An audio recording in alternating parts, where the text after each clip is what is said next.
What up, my freaks? RuinusInsight here with part 7 of my Total War Warhammer 3 modded Tiktaq'to, not Old World, but Immortal Empire's expanded campaign. So as we saw last time, a bunch of great battles with lots of variety as usual, but the important thing is that we got Itza's Confederation. And it's not Itza itself, perhaps, that we might care about the most, or at least in terms of its landmarks and whatnot, but the fact that they owned Oishul, which has the Shrine of Birds, upkeep reduction minus 12% for Pterodon riders, Ripidactyl riders, and Coatl, as well as ammunition for Pterodon riders as well. Much needed to our armies, and we'll build that up as soon as we get rid of the taming pen there. That said, Illustria is very much in trouble. As soon as we confederated, a bunch of enemy factions declared war on us. Clan Ricket?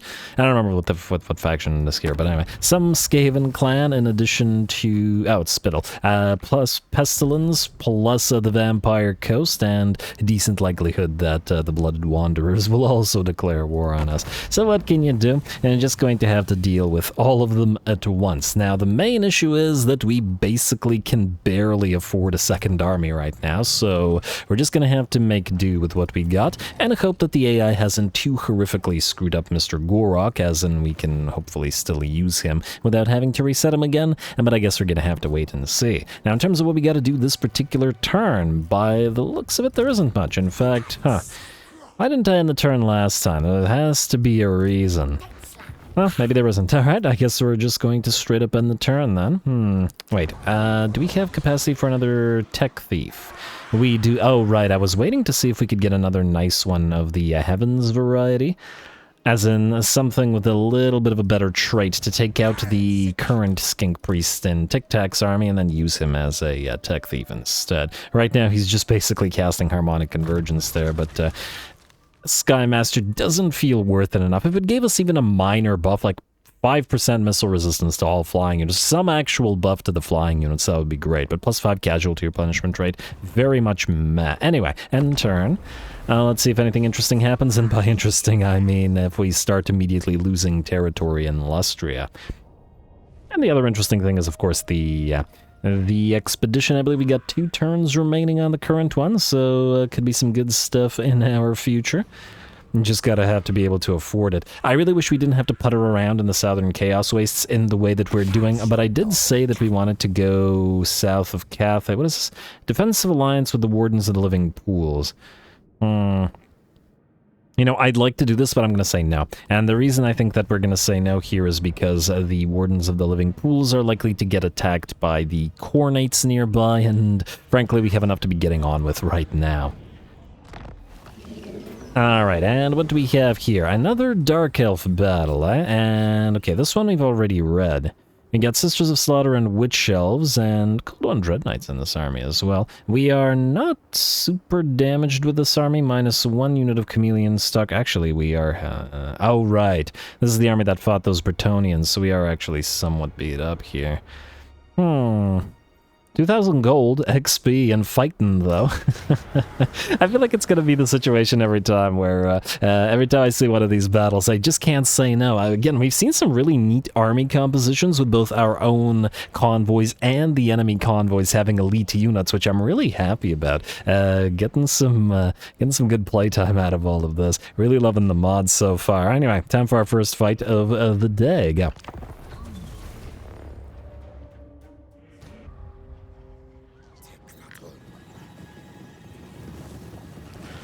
Alrighty, here we go. I'm sure our expedition chief said something, but I'm not entirely sure what it was. And, looks like, the enemy used the magic missile against us, but it whiffed, smashing into the ground below, but the Doombolt very much did not, as a unit of Doomfire Warlocks charges towards one of our units of Chameleon Skinks and catches up to them rather quickly. Unfortunately for us, I tried to use the Skink Chief to intercept them and lock them into combat, but it does look like the Doomfire Warlocks did manage to catch up, and therefore we have to send one of the Chameleon Stalkers in to catch them and deal with them instead, with a little bit of support coming in from the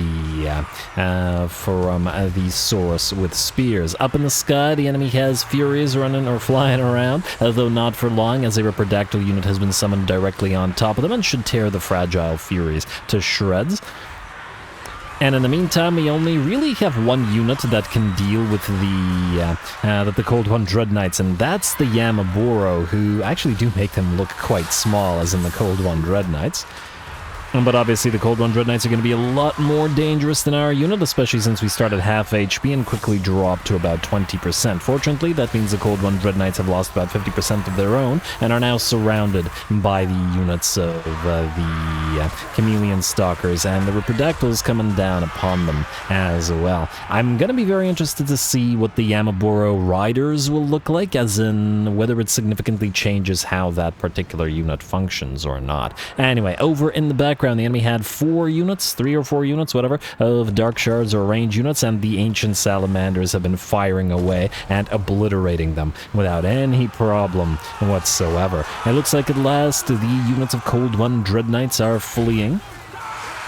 And that's the major threat off of the battlefield. If you're wondering what happened to the Witch Elves and the Sisters of Slaughter, similar to the Dark Shards, they got hit by a bunch of volleys from our Ancient Salamanders, and probably a few volleys from a few other things, and they were destroyed before they could really contribute to the fight. And there we go. Down goes the last Cold One Dread Knight, and with that, it looks like the enemy realizes they have no hope of victory, and the battle is ours. Very, very nice. Alright.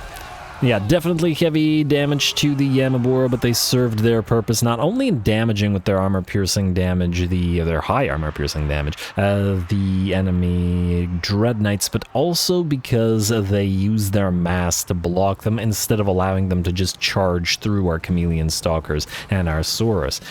Lovely work. Can't wait to... gotta double check whether we need rank 4 or 5 of them to upgrade to Riders, but we shall see.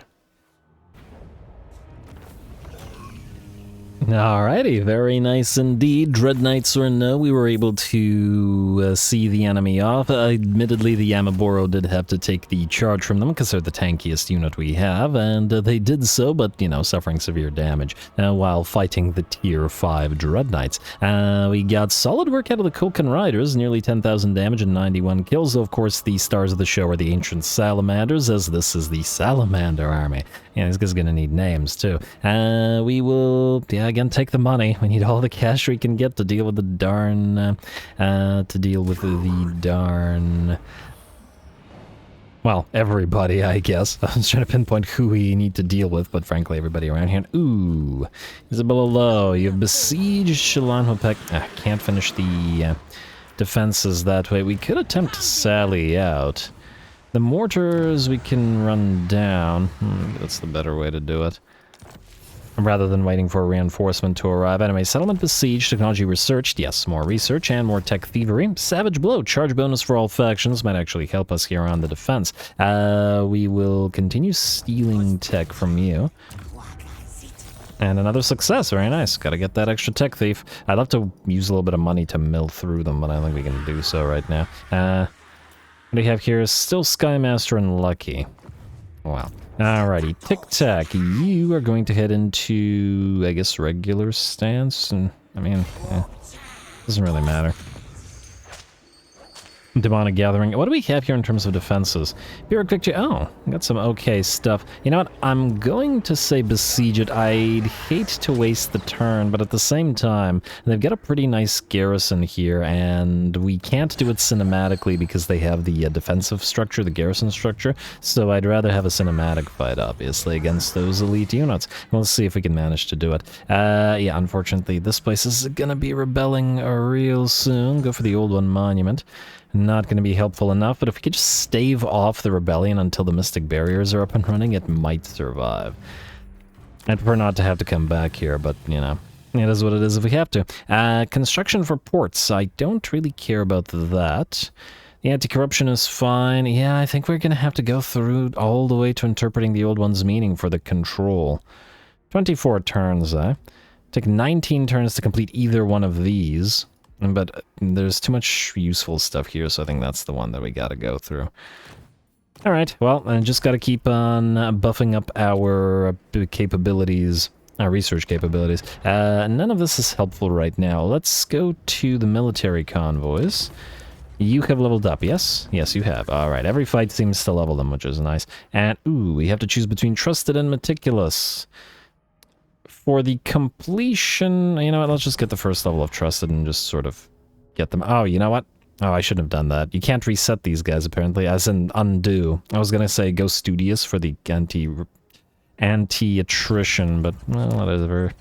Whatever. And then you are leveled as you are. Alright, good. Stay there. And just hope that Ricard doesn't declare war on you immediately. Who's he fighting, incidentally? He's fighting the Wardens of the Living Pools. That's kind of interesting. He'd have to walk through our territory to get there, eh? And, the dwarfs have been wiped out by the deserters of Kata. Well, good for them, I guess. Alright. Wait, is it deserters or deserters? I guess it doesn't really...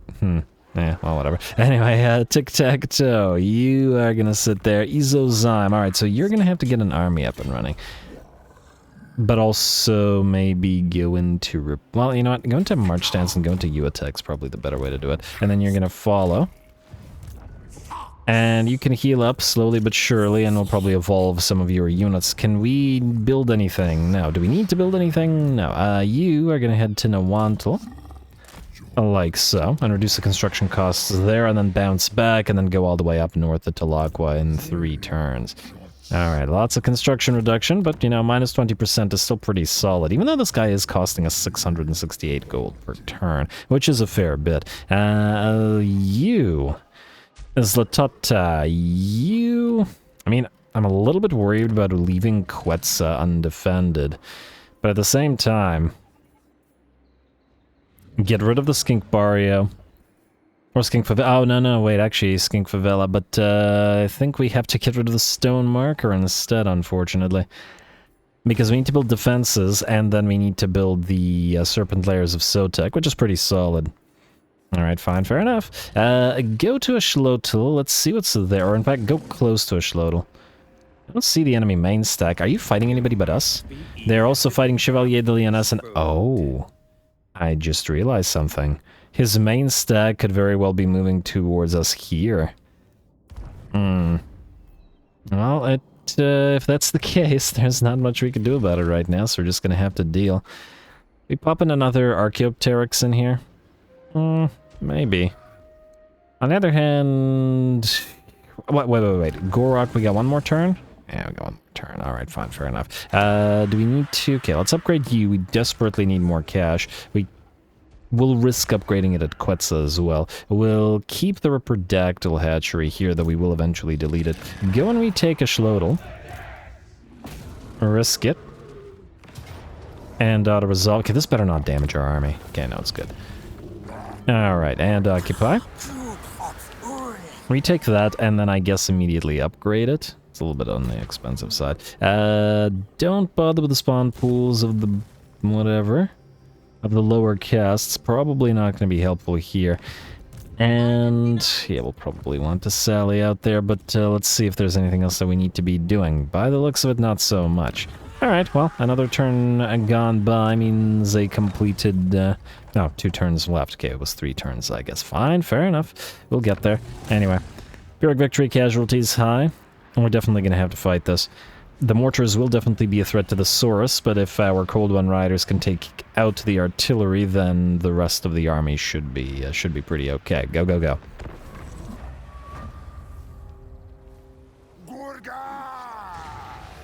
Alrighty, here we go. This should be an interesting fight. The enemy does have a full stack, or at least nearly a full stack, and we have exactly a half stack to our name. So will that be enough to carry the day? And it's going to be decided by the Cold One Riders and presumably the summoned Riperdactyls as well, as the 4 units of enemy mortars would certainly be able to destroy our Saurus on the approach if we let them. There was an option of attempting to move around like this and traveling through the tree line, possibly even around and then back through this tree line as the enemy shadowed our movements, but I decided against it and we're just going to try to directly run at the enemy, but obviously with the cav pulling off a few maneuvers. Anyway, the mortars are going to... okay, I didn't mean to slow that down. Mortars are going to target the Cold One Riders, but they're heading back to the tree line. The mortar shells will of course explode among them. But I imagine the mortars are a lot less effective against cavalry in the game than they would be in real life, so yeah. The mortar shells may explode amongst the units, but they're not liable to do all that much damage. I think we lost 2 units of Cold One Riders over on this side, but was it from the mortar fire? It was from the mortar fire. Well, good job to the mortars. Probably some direct hits then. Anyway, now that the mortars have started to turn from the Cold One Riders to the Saurus, as the Cold Ones have disappeared beneath the jungle canopy, the Saurus have moved into range of the mortars and have begun charging towards the enemy army. The Ripperdactyls have touched down and are now distracting 2 of the enemy mortars there. We do expect them to die, but it's not that that matters so much. As long as the Saurus can close the distance without being obliterated by the enemy range fire. We do have to try to keep our Bastiladon with the Reeve of Crystal safe, as it's going to be pretty critical to allowing the Saurus and pretty much all the units to do their thing. Alright, the Cold One Riders have moved in out of the jungles, now going to try to avoid the enemy units of animated hulks. We're not anti-large here and don't want to get bogged down fighting monstrous infantry. Want to go after the missile infantry instead, but that does mean dodging the big boys. Fortunately, the enemy only kept 1 of those back, and so the second unit of Cold One Riders rear charges the enemy handguns. And then a few extra units have clipped off and are now distracting the mortars as well. And of course, in the meantime, our Saurus infantry have arrived. Our Saurus Scarvet goes directly for the enemy lord and his coterie of a zombie pirate boarding crew, who now face off against the Saurus. Our Reviv Crystal is sitting in the biggest mob or blob of units that we have to apply the healing to as many of them as possible. The nice thing about not having a very big stack here is the fact that the limitation of 5 units on the Reviv Crystal, it doesn't matter nearly as much. Alright, those bomb units, however, have been annoying, and our Saurus have taken about 20% of their HP and damage, so we're going to reroute one of the units of Cold One Riders and the Ripperdactyls to destroy the bombers, unless they damage us too heavily. And of course, since the enemy is using big blobs of monstrous infantry in the form of all of these animated hulks, which are not particularly affected by friendly fire from the bombs, it's much more dangerous to us than it is to them. Alright, well, the Saurus continue holding the line, and we're going to peel away the Stegodon, and rather than having our Saurus Scarvet damaged, have the Stegodon charge the enemy lord instead. The Stegs are pretty solid at doing this sort of thing, 450 weapon strength, and I don't think the enemy can cut through all of that 12,000 HP on it. So the Vampire Fleet Captain is most likely doomed. The enemy mortars have grown silent by and large, and we're slowly but surely ripping our way through the ranks of enemy range. The handgunners have been destroyed. The skeleton archers that the enemy borrowed from the followers of Nagash are likely to follow soon. And it looks like, though the balance of power is still very much in the enemy's favor, the battlefield is very much not. So the game isn't really recognizing that. At least not yet, but it's going to have a rapid shift very soon, I'd wager. It is admittedly taking a long time to work our way through the animated hulks. Animated hulks are a really deceptive unit in that they only have 24 melee defense. It's super low, but they're quite tanky. More so than you might expect them to be. Which is pretty solid. Not for long, though, as the enemy lord falls to the Stegodon, and it looks like with that the enemy army begins to crumble away. All range units were tied up or otherwise destroyed, and while we suffered a fair bit of damage on a fair few of our Saurus units, it's most definitely worth the victory here. Alright, just a little bit more work, and hey, even the skeleton horse archers got caught by the Cold One Riders. Very, very nice. And also nice to get some Saurus fighting. Really gotta get more Saurus on field ASAP. I was a little bit more skink heavy last time I played Lizardmen with Nakai, which, you know, made sense at the time. But yeah, gotta try to incorporate a few more Saurus. Plus, obviously, all the, you know, monsters and all that. Alright, that's one army down, approximately 1 million more to go. Vampire Coast and Skaven here, 2 Skaven factions here to deal with after all. 6% versus money. We're gonna need the money, aren't we? Yeah, take the money. Alright. Very nice fight. We got those Cold One Riders doing things as well, and Tommy, I believe, shouldn't have enough of an army to threaten us, so we'll head to the Blood Swamps next.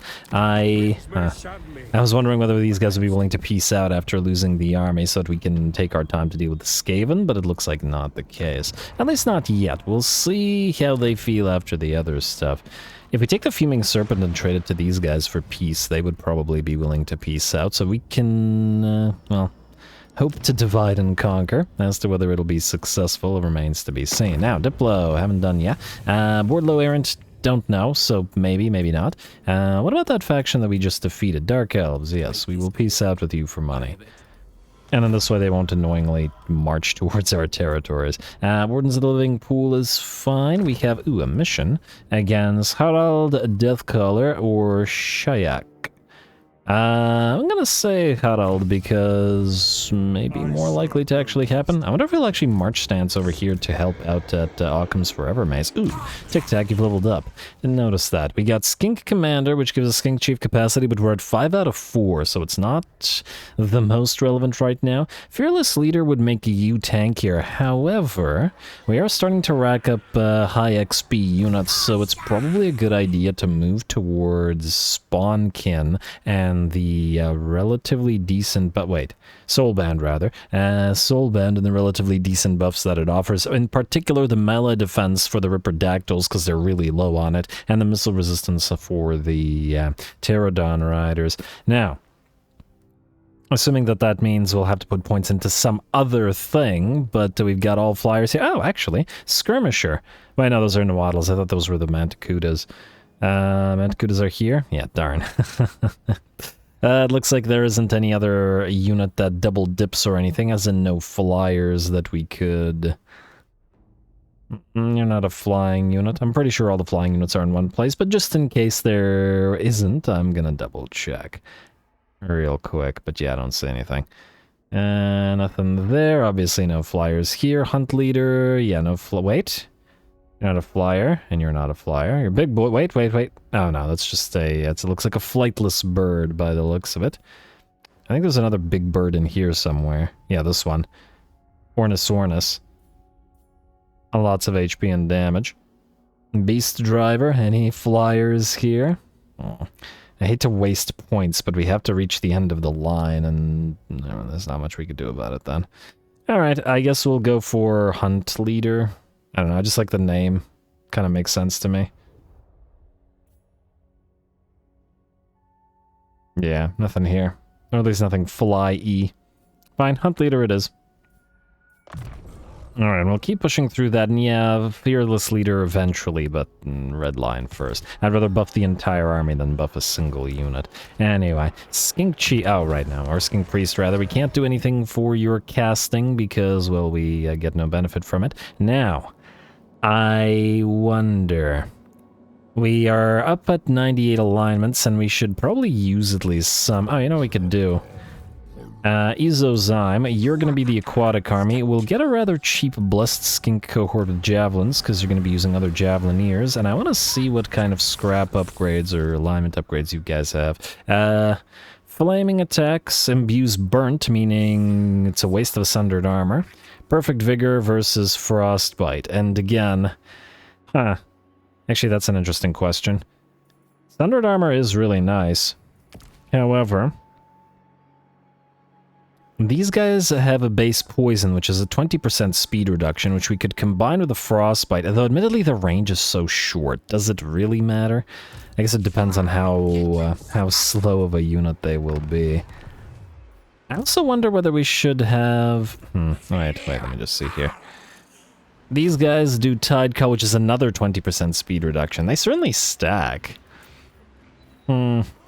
Frostbite versus sundered armor. I don't know. You know what? I'm not going to spend on it as yet. Instead, then I guess we'll get another mastery of Ripperdactyls. We're probably going to be in on this one for a long time. And just so that we don't waste the alignments. And I guess for one turn we get the uncompromising strength, though it probably wouldn't be useful in this particular situation. I don't think anybody's going to attack us right now, but who knows? Maybe these guys will march stance over and attempt it. We shall see. And there's nothing to upgrade these guys with, is there? I guess for them, we're probably just going to go for the Blessed Spawning of Tepok. Once again, we'll probably want to maintain the Poison and Blinded on them, so we don't want to use Frostbite and Lethal Poison then. Because nobody else here has regular poison. And we can get Lethal Poison on the Fire Leech Bolas. So yeah, probably Blessed Spawning of Tepok, if we, you know, get more spare alignments. Alright, I believe then that is good. So we'll skip. I think we did all the buildings that we could, although we're still losing a ton of public order everywhere. I'd love to get rid of the Pterodon Hatchery here, but I think for now we may need a defensive buildings or units anyway. End turn. Down to 421 per turn. The bankruptcy is looming, unfortunately. But ain't too much we could do about it. Alright, let's hope that the Slaanesh attempt to sally out or just directly attack us with the second army. I assume they'll move towards us eventually. They're not going to let us just continue besieging Occam's forever. They'll just go directly. Beautiful. They're screwed because they have no anti-air whatsoever. Oh, this amuses me tremendously. They do have some very dangerous units, though, and... oh. I did take one of you off of your mount, right? Yeah, okay, this guy. Alright, so we're just gonna have to do a really good job of hiding the skink chief. Hopefully we can manage to kill them before they find him. It's a race. Go.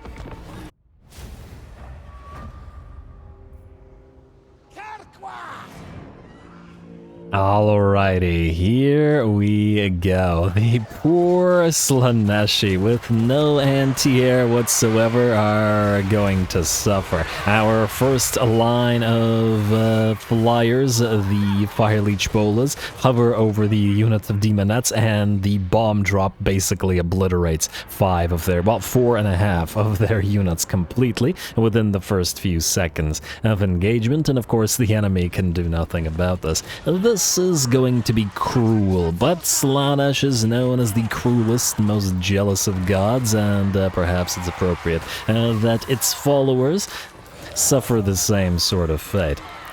Of course, as the Fire Leech Bolas focus the enemy Demonettes down, our Javelineers are going to work on the enemy Seekers and Heartseekers. Absolutely devastating charges on those units if they are to find our Skink Chief, who at the current moment obviously doesn't have stock, not being a high enough level, but fortunately the units of... Coatl help them with that Master of the Sacred Places. And so that unit is hidden, and the enemy can do nothing whatsoever about it. Alright, and of course, if we should need to touch down, we now have our 2 ancient Ripperdactyls available to us to lead the regular Ripperdactyl hosts, and our 2 Coatl, one of which admittedly is now being used for as a sort of cloaking field, but all good. Anyway, the battle is already nearly ours at about 80% in our favor, maybe even 85. Our Bolas are still focusing enemies down, though it looks like the enemy has run out of the blobs of units and is not going to be nearly as threatened. Though, admittedly, with the relative lack of armor on the Slaanesh hosts, even the monstrous infantry and single entities are going to have to be wary of the Fire Leech Bolas. Ooh, does look like a unit of, well, something. Seekers, I think, was starting to move over there, interestingly enough. But why would it be moving over there and not over here, for example? It can't see our unit. Why would the AI move there? That's my question. Lucky guess for like the millionth time AI, but anyway, not important if the enemy can't reach them. Bola and Javelin come down on the enemy Chaos Spawn, Fiends of Slaanesh, and Seeker Chariots, but there's absolutely nothing any of them can do. And just a little bit more and the entire enemy army will be destroyed. There we go. It looks like the chariots are in. What did you look at that? One of these Seeker units but they begin their banishment as the balance of power fully turns to our favor. Oh, actually, no, a few of the other units remain. Oh, no, it actually is in our favor. The Chaos Spawn are still on the field and they're unbreakable. And yes, look at that. The Fiends of Slaanesh directly run towards the supposedly stalking hidden unit, despite the fact that the enemy didn't even bother trying to go over here or over here anywhere. When that's suspicious. Alrighty, and there we are. With that, only the Chaos Spawn remain, and they will get shot down rather quickly. Of course, now the AI definitely knows where that skink is. But we could always stop these guys in their tracks with our melee units, should we need to do so, but with the fragility of the Slaaneshi army, it isn't even really the case. Too bad we don't have like some kind of floating pyramid mothership unit, like a Thunder Barge, but for lizards, but you know, it's a floating ziggurat, I should say. There's some crazy old ones tech. Because you know they had their pyramid spaceships, or their ziggurat spaceships, so, you know, why not? Anyway, looks like the last spawn is just about done. Not much fighting, per se, in this particular battle. No. That last javelin killing the spawn. Oh, why didn't it show us the death animation? I still don't like how the game doesn't show you the last second or two. That would have been perfect. But, well, at least we know which blow felled the beast.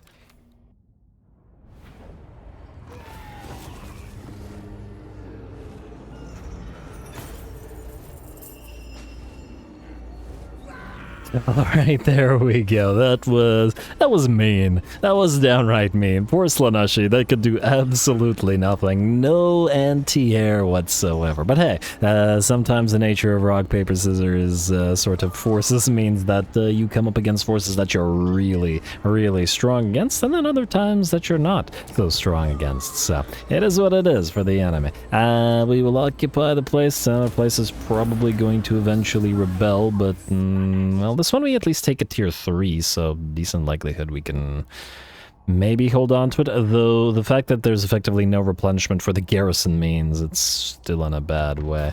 Alright, what do we have here? Free Croxagores or 2 units of red crests?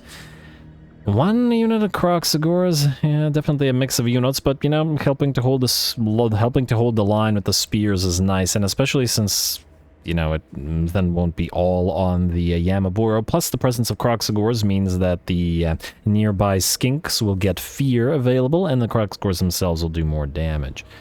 Yeah, alright, spawning of the sturdy. Like so. A quest has been issued, mighty lord. A great adventure beckons. Be wary, though, for while the potential rewards are great, so too are the perils. Alright, we have the Mask of the Heavens, and alright, so Veritas is moving towards us now. Well, that's a shame, but nothing we could do about it. Does the Mask of the Heavens give us... Okay, wait, let me just see here. Ooh. I do like the control and the casualty replenishment. Ha, the control could have counteracted this. Oh, and they're gonna arrive just before we do. Well, not much we could do about it. They'll take the place.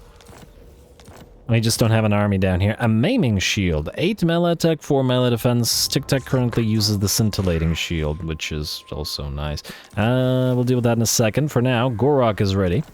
And yeah, Mask of the Heavens. Oh, right, what I wanted to check was this. Does it get plus control to the faction? It does.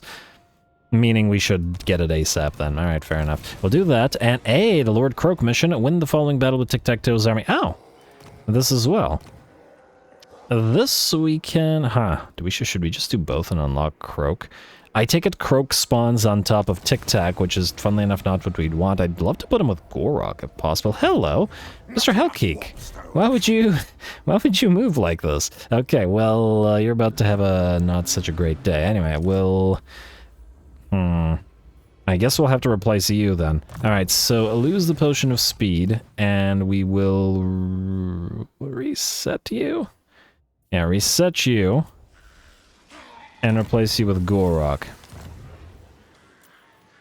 Like so, who still has movement speed and can get XP. Now, you have Skirmisher and Proud Warrior. Skirmisher, unfortunately, probably not going to be super useful to you. Meaning we will probably have to reset you. What do we have here? Parazor riding teams, which are a skink unit. Ceropod riders, Noaddles. You buff Noaddles? Oh, interesting.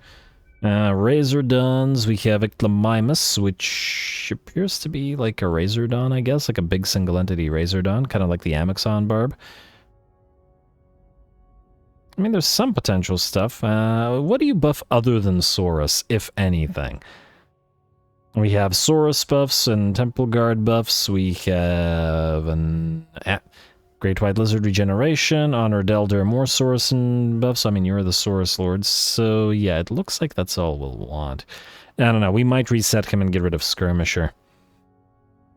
Since he's not a hybrid lord, he might have the spare points to still get Beast Driver. We will obviously want Reviv crystals together with the Saurus, regardless of whatever else we get.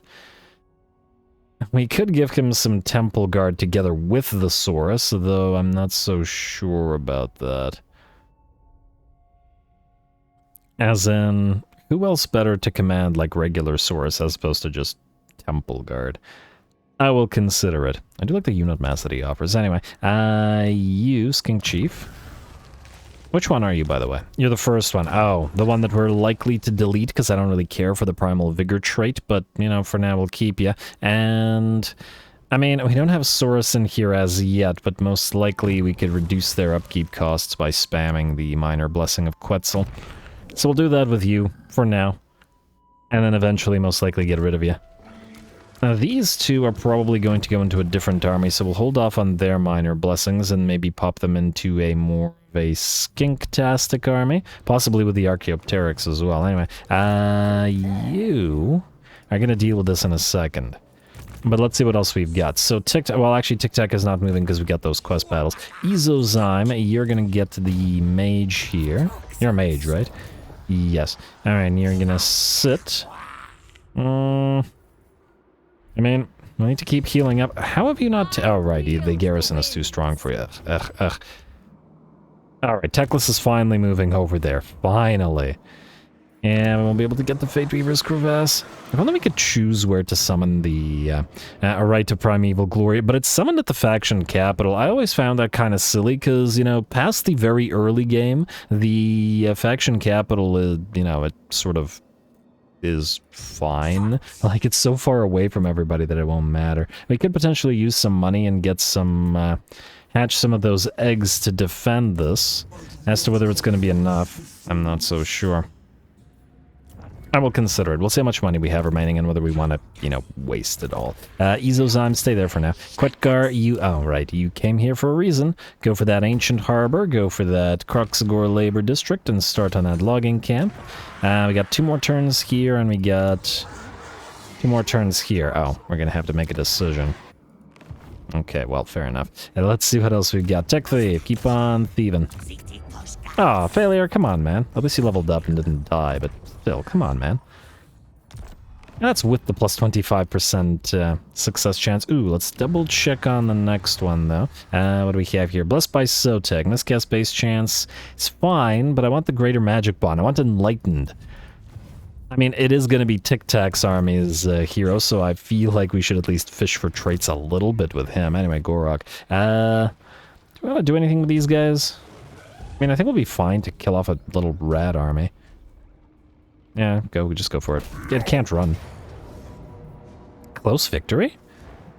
Well, the Archaeopteryx are quite fragile, but we get to see them in action, and that I'm excited for. Go, wait. Should have probably given you some items. We'll be fine, go.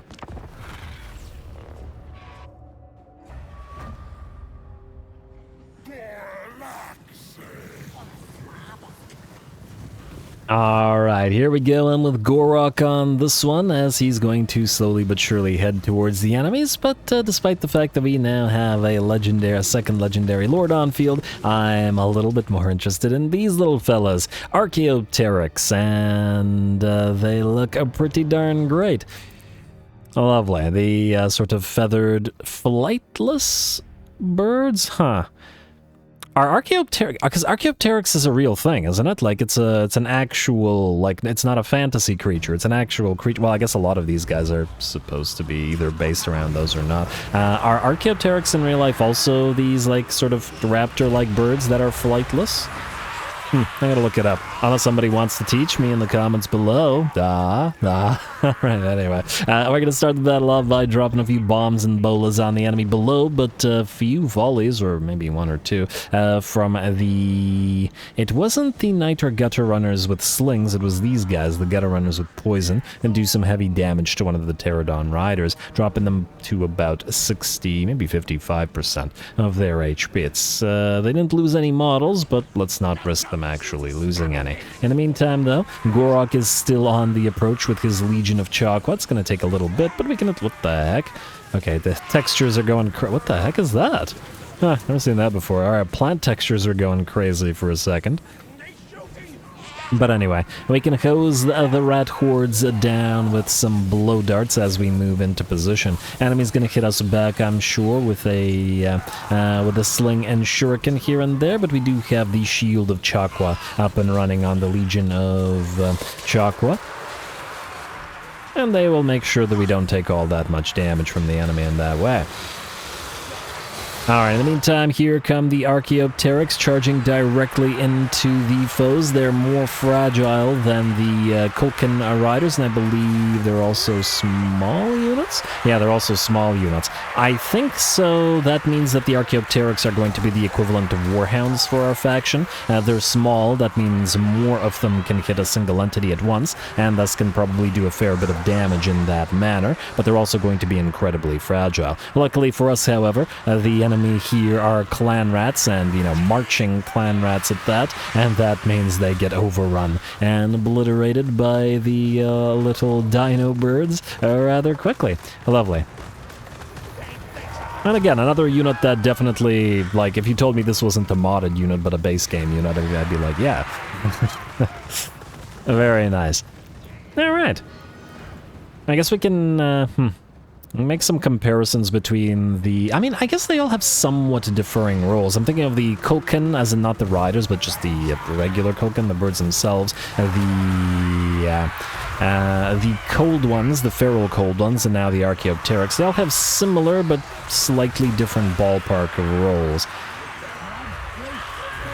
Again, the Archaeopteryx would be the Warhound equivalent by the looks of it. Though they do still have armor-piercing damage, which is kind of interesting. I'm actually a little bit surprised at that. I would have, like, if I had been making it, I probably wouldn't have given them armor-piercing damage as well. We already have armor-piercing damage on the feral cold ones. Admittedly, they also go into a rage, which is kind of, you know, a problem, but... Or a rampage. Ah, what the heck? Yeah, this map is broken, it seems. You can see the weird little tree or bush elements sort of popping apart. So it looks like it's these plants that are just going all over the place. Ah, making me a little bit dizzy, but all good. Anyway, with that, it looks like the rat army shatters and the battle is ours. The Archaeopteryx did well for their big old debut here, and, well, we'll see if we keep them in Gorok's army. I think maybe at the end of the day we'll probably switch them to a different army, because I had another couple of plans for Gorok's army, and, well, there's limited space and all that, but we'll use them here for now. Oh, wanted to see the one mid-leap here. Ah, look at this little fella. And, okay, that's a big bite. Ah, perfect. And once again, making me wish that you could take screenshots without this frickin' UI thing being non-hideable, but anyway. Alright, there we go. Solid work out of the Archaeopteryx. They are extremely fragile by the looks of it. However, you know, against clan rats, it's not really that much of a problem. And our losses were pretty minimal, but admittedly, the enemy army was in march stance, and that's, you know, super dangerous to be in SFO. I wonder which of the red lines buff the Archaeopteryx. We'll double check that in a second. Let's grab the Ritual Purification. This little army is dead. Actually, I'd like to double check whether that faction is willing to peace out, but I would like to see the red line first. Is it Swift Rider? Yeah, it's Swift Rider that buffs them. It also buffs Saurus, that, like, Cold One Riders and Cold One Spears, so we could actually use those together with Archaeopteryx if we should desire to do so. Probably better than the skirmisher stuff here, but I will think about it. Anyway, you... Okay, wait. Are you willing to peace out now? Not even close. Okay, so nobody wants peace. How dare you? Alrighty. Game wants us to keep on having to deal with all of these enemies. Now, we want to build the... Wow. Shrine of Birds is expensive. It really, really is. But 3 garrison fire leech bolas is pretty solid, so I think we'll have to use the money. Sabaton, we will go for the upgrade here before the Skaven arrive. Hopefully we'll be able to build a defensive structure. Quetzal, you're in the same position. Go for the skink lookouts. We'll have to basically buff everything up here, as in this entire territory, until we're ready to...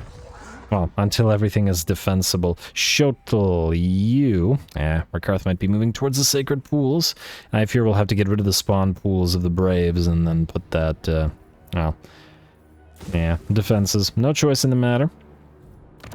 And now everything is on the way to defenses, but at least we got the flying landmark, which Tiktaq'to I'm sure will be tremendously happy about. You... oh, you're raiding too. Yeah, with the Confederation debuff, it's a lot. Alright, so I wanted to check here. We have 4 in the Wattles available. It'll take like all of our money though, plus the Piriaras, and Archaeopteryx, and I believe that's it. Oh, also the cohort of Sotek. So we could, in theory, if we wanted to use those to defend the, what was it called? Oh, I also note that Gorok is gonna need a mage, unless again we put Lord Croak with him. I'll think about it. Again, a Lord Croak kind of may just want his own army rather than have a legendary lord based around him. But we could temporarily have him level with him. That's another option. I will continue considering it. Izozyme, you're fine for now until you heal up. Good lord, you're healing slowly. Yeah, you're gonna need a skink chief, I fear. And, oh, you know what? That was always gonna be the case. Frankly... probably spare one of these guys. We don't have any extra capacity after all. Although, ooh, hello. Whoa, whoa, whoa. We have Saurus Scarvet capacity, charge reflection for characters in Hero's Army. There's potential for it. I recall there's a really good one, but I don't remember what it was. I mean... charge reflection for characters. Gorok should probably have expert charge defense by himself, and he has charge reflection already. And expert charge defense, but that does make sense. Charge reflection on skinks on dinos, though, like the ancient stegs, would probably wouldn't go amiss.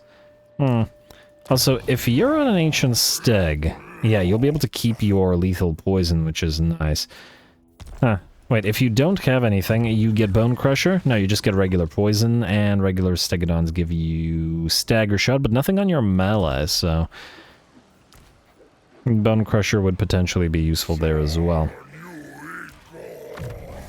Alright, well, either way, those guys can't move, so we'll have to keep on thinking about it as we do.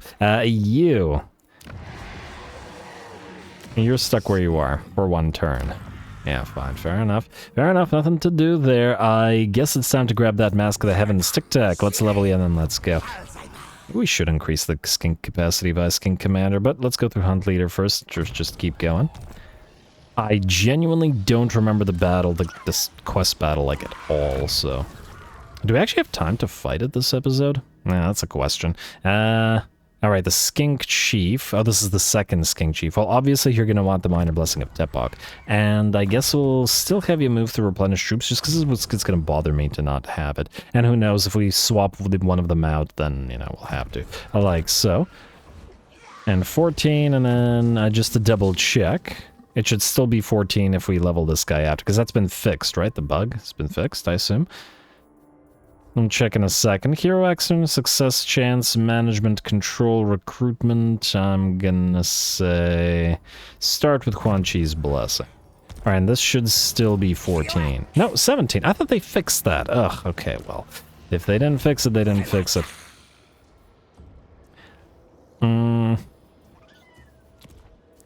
Mask of the Heavens, yes. Yeah, obviously reinforcements expected.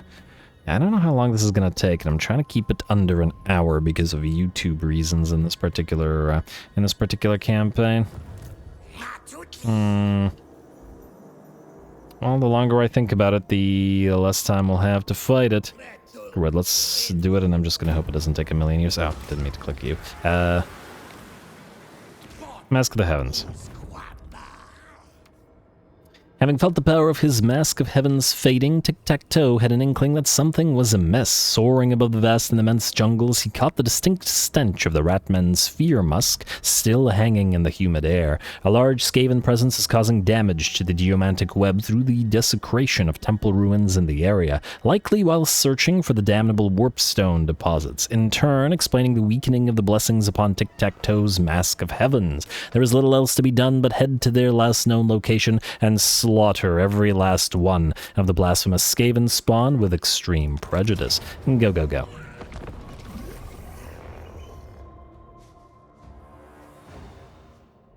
Using his aerial mobility, Tiktaq'to has successfully trekked a large Skaven presence to a temple location where the geomantic web is emanating clear signs of deterioration. Having already sent some of his squadron to reconnoiter the area, something never lets us read the whole thing.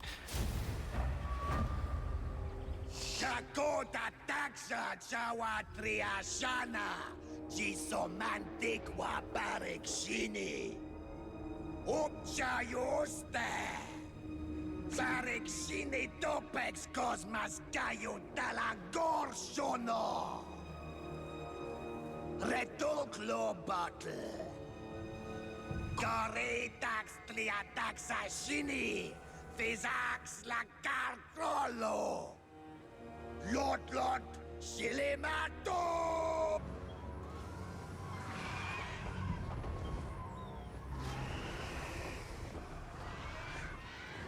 Alrighty, here we go. Though the quest battle has been going for, well, by the looks of it, at least some time now, it's rather annoying. It's been like that for, I don't know, probably since the first game. In certain quest battles, especially those where the enemy has artillery, they will fire at your guys who just sit there while your lord makes a speech.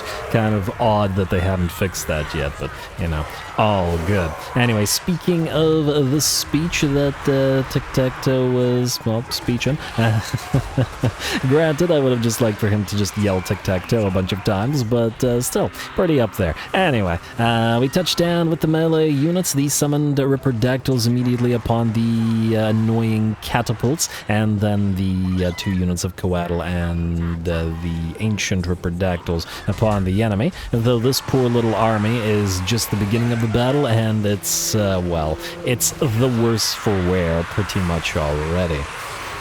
A few more hits and these rats will be out of here, but I imagine the reinforcements should be considerably stronger than what we're encountering here.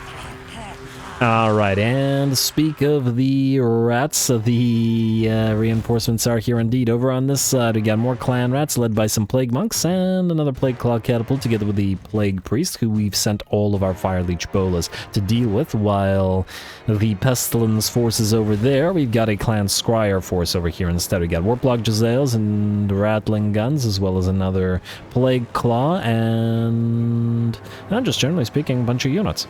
Alright, so this is the main force by the looks of the, level of troops and all that.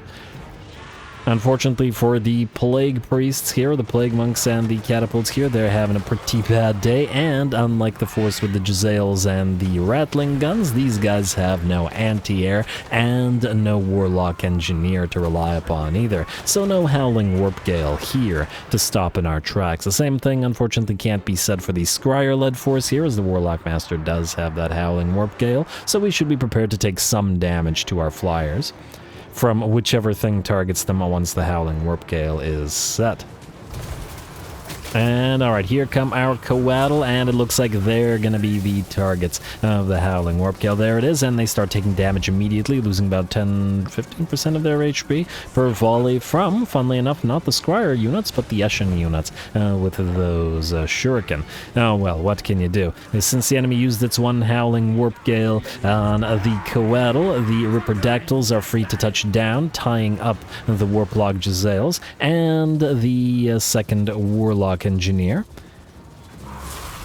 Gotta reduce the enemy's capability of popping off more Howling Warp Gales. Fortunately, the Warlock Engineer is getting absolutely obliterated by that Ripperdactyl, and only the distraction of the Hessian units could save it, but it is running away in terror either way. The third army has at this point been destroyed, or the other army that was there has been destroyed, and now we move over with all of our Pterodon Riders, so it's not just the single entities working on the enemy. And though speaking of the single entities, Tiktaq'to himself has come down upon the Warlock Master. Upset at the Warpstone interference with the Mask of the Heavens. And though it looks like the Warlock Engineer has called a few Molder Rat Ogres to guard him, I don't imagine they will survive Tiktaq'to's ministrations for too long. Otherwise, bounce power is at about 90% in our favor. Another Howling Warp Gale comes down, and that's a big one, landing a ton of our Pterodon Riders. And I think, yeah, so the Howling Warp Gale, in theory it says cannot move, right? But it seems that not only can these units not move, but they're not firing either? Huh. Yeah, it's kind of strange. Why would it stop them all from firing? Especially, like, I get it for units that don't fire in every direction. Although I suppose if the rider is also, you know, not able to move, it's kind of hard to aim and all of that, so maybe fair enough. Either way with that, the Warlock Engineer's army has been obliterated by the Flyers, and the Mask of the Heavens is nearly restored. Just gotta work on the last few remaining units on field. Plague Monk unit is, of course, unbreakable. There are a few Clan Rats milling around. I think a fourth army, maybe?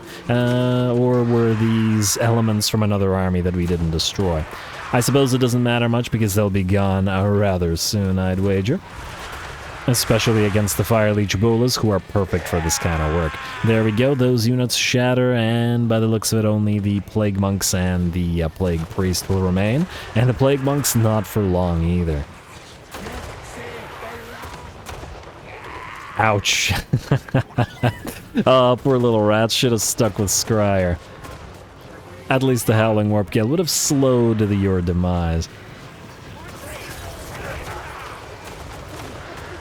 And surprisingly, the Plague Priest hasn't broken. Also, it's interesting that Plague Priests aren't unbreakable, but Plague Monks are, but I suppose if all Plague Priests were unbreakable, especially once they're on those Plague Furnaces of theirs, it might make them a little bit too strong. I suppose you could up their cost if you did that, but anyway. Actually, considering how incredibly useful they are with the Vermintide spam, it actually might make sense to up their cost slightly. But anyway, I digress with that. The last of the Plague Monks falls, and the quest battle is ours.